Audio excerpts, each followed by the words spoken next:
আজ থেকে প্রায় 1000 বছর আগের ঘটনা। তখন দেহের চিকিৎসা বলতে কিছুই ছিল না, মনের চিকিৎসা তো দূরের কথা। কিন্তু সেই সময় একজন চিকিৎসক চিকিৎসা বিজ্ঞানের তাত্ত্বিক ও ব্যবহারিক দিককে যে উচ্চতায় নিয়ে গিয়েছিলেন, আজ 1000 বছর পরও তার প্রাসঙ্গিকতা হারায়নি। বলছি 980 খ্রিস্টাব্দে জন্ম নেওয়া কালজয়ী এক মহামনীষী ইবনে সিনার কথা। ইবনে সিনার চিকিৎসক পরিচয়টি সবচাইতে বেশি পরিচিত।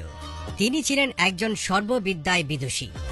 দর্শন, গণিত, জ্যোতির্বিদ্যা, যুক্তিবিদ্যা, রসায়ন, ভূগোল, ভূতত্ত্ব, পদার্থবিদ্যা, মনোবিজ্ঞান, ইসলামী ধর্মতত্ত্ব, এমনকি কাব্য সাহিত্যে পর্যন্ত ছিল তার অগাধ পাণ্ডিত্য, আছে তার লেখা। 980 সালে উজবেকিস্তানের বিখ্যাত শহর বোখারার নিকটবর্তী আফসানা গ্রামে ইবনে সিনার জন্ম।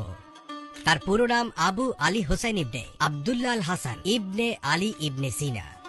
ইবনে সিনার পিতার নাম ছিল আব্দুল্লাহ এবং মায়ের নাম ছিল সিতারা বিবি। ইবনে সিনার পিতা আব্দুল্লাহ বুখারার সামানীয় সম্রাটের অধীনে একজন সরকারি কর্মকর্তা হিসেবে নিয়োজিত ছিলেন। প্রথম বয়স থেকে ইবনে সিনা ছিলেন তুখোড় মেধাবী। মাত্র 10 বছর বয়সে তিনি সম্পূর্ণ কোরআনের হাফেজ হন। এছাড়া তিনি সূক্ষ্ম ও জটিল বিষয় নিয়ে চিন্তা ভাবনা করতেন।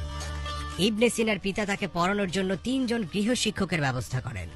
তাদের মধ্যে ইসমাইল সুফি নামে একজন শিক্ষক ছিলেন, যিনি তাকে শিক্ষা দেন ধর্মতত্ত্ব, ফিকাহ শাস্ত্র আর তাফসির বিষয়ে। মাহমুদ মাসা শিক্ষা দিতেন গণিত শাস্ত্র। বিখ্যাত দার্শনিক আল নাতেলি তাকে শিক্ষা দিতেন দর্শন, ন্যায়শাস্ত্র, জ্যামিতি, টলেমির আলফাজেস্ট, জাওয়াহির, মান্তিক প্রভৃতি।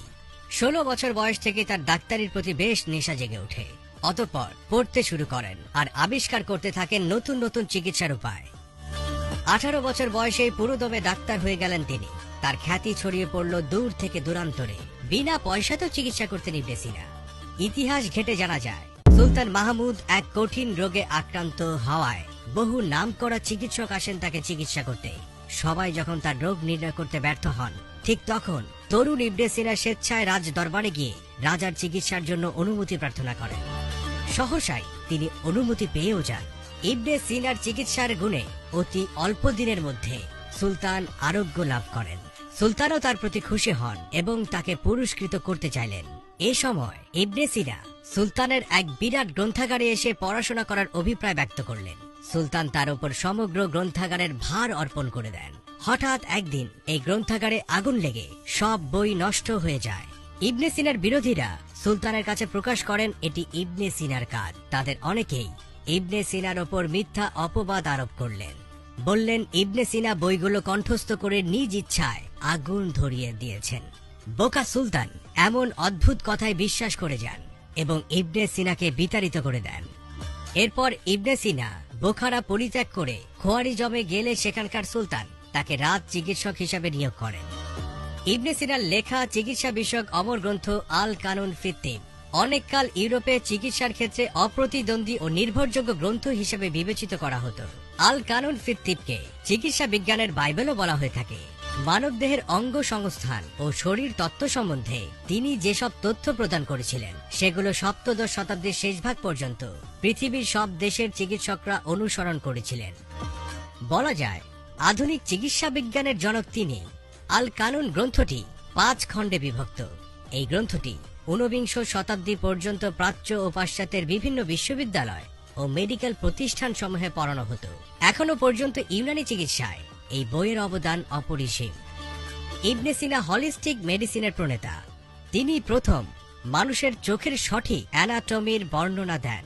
মেনিনজাইটিস রোগও তিনি প্রথম শনাক্ত করেন। ইবনে সিনার শিক্ষক ছিলেন সমসাময়িক দার্শনিক আল নাতেলি। তিনি তার কাছে ফিক, ন্যায়শাস্ত্র, জ্যামিতি এবং জ্যোতিষ শাস্ত্র বিষয়ে শিক্ষা নেন। ইবনে সিনার প্রতিভা ও জানার আগ্রহের কাছে আল নাতেলির মতো জ্ঞানী ব্যক্তিও হার মানেন। তাই আল নাতেলি ইবনে সিনাকে নিজে স্বাধীন মতো গবেষণা করার জন্য উপদেশ দেন এবং ইবনে সিনা নিজে নিজেই জ্ঞান সাধনার মধ্যে নিজেকে মনোনিবেশ করেন। এই পর্যায়ে তিনি ইউক্লিড ও টলেমির মতো বিজ্ঞানীর লেখাও পড়ে ফেলেন। তিনি একই সাথে অ্যারিস্টটলের দর্শন শাস্ত্র সম্পূর্ণ ধাতস্থ করে ফেলেন। কোনো বিষয় বুঝতে না পারলে কিংবা জটিল কোনো বিষয়ে সমস্যার সম্মুখীন হলে তিনি মসজিদে গিয়ে নফল নামাজ আদায় করতে থাকতেন, যতক্ষণ না সমস্যার সমাধান পেতেন। জীবনে অনেক দেশ ভ্রমণ করেন ইবনে সিনা। সেই সাথে অর্জন করেন প্রচুর অভিজ্ঞতা। তিনি এই সমস্ত বিষয়ে প্রায় শতাধিক বই রচনা করেন। 21 বছর বয়সে ইবনে সিনা আল মুজামেয়া নামক একটি বিশ্বকোষ রচনা করেন। এই বিশ্বকোষের মধ্যে গণিত শাস্ত্র ব্যতীত প্রায় সকল বিষয়াদি তিনি লিপিবদ্ধ করেন। ইবনে সিনার আরেকটি বিখ্যাত রচনা হল কিতাব আল শিফা। যুক্তি, প্রাকৃতিক বিজ্ঞান, পাটিগণিত, জ্যামিতি, জ্যোতির্বিজ্ঞান ও অধিবিদ্যা নিয়ে এই দার্শনিক গ্রন্থটি রচিত। এটি 20 খণ্ডে বিভক্ত। ইবনে সিনার জীবনের সর্বশ্রেষ্ঠ গ্রন্থ হল কিতাব আল ইশারাত। তাছাড়া তার লেখা আরজুজা ফিত্তিব, লিসানুল আরব, আলম জানু, আল মুরদাইন মায়াদা, মা দুনিয়া, ট্রিটিস অব মিনারেলস উল্লেখযোগ্য। ইবনে সিনা সারা জীবন পৃথিবীর বিভিন্ন দেশ ও অঞ্চলে অবস্থান করে শেষ জীবনে ফিরে আসেন ইরানের হামাদানে। দিনের পর দিন গবেষণার কাজে তিনি ব্যয় করেছেন। এর ফলে তার শরীর দুর্বল হয়ে পড়েছিল। এ সময় তিনি পেটের রোগে আক্রান্ত হন। একদিন তার এক চাকর ঔষধের সাথে আফিম মিশিয়ে দেয়। আফিমের বিষক্রিয়ায় তার জীবনী শক্তি শেষ হয়ে আসে এবং 1037 সালে আধুনিক চিকিৎসা বিজ্ঞানের জনক ইবনে সিনা ইন্তেকাল করেন। হামাদানে তাকে কবর দেয়া হয়। ভিডিওটি দেখা শেষ করে লাইক এবং শেয়ার করতে ভুলবেন না। আর অবশ্যই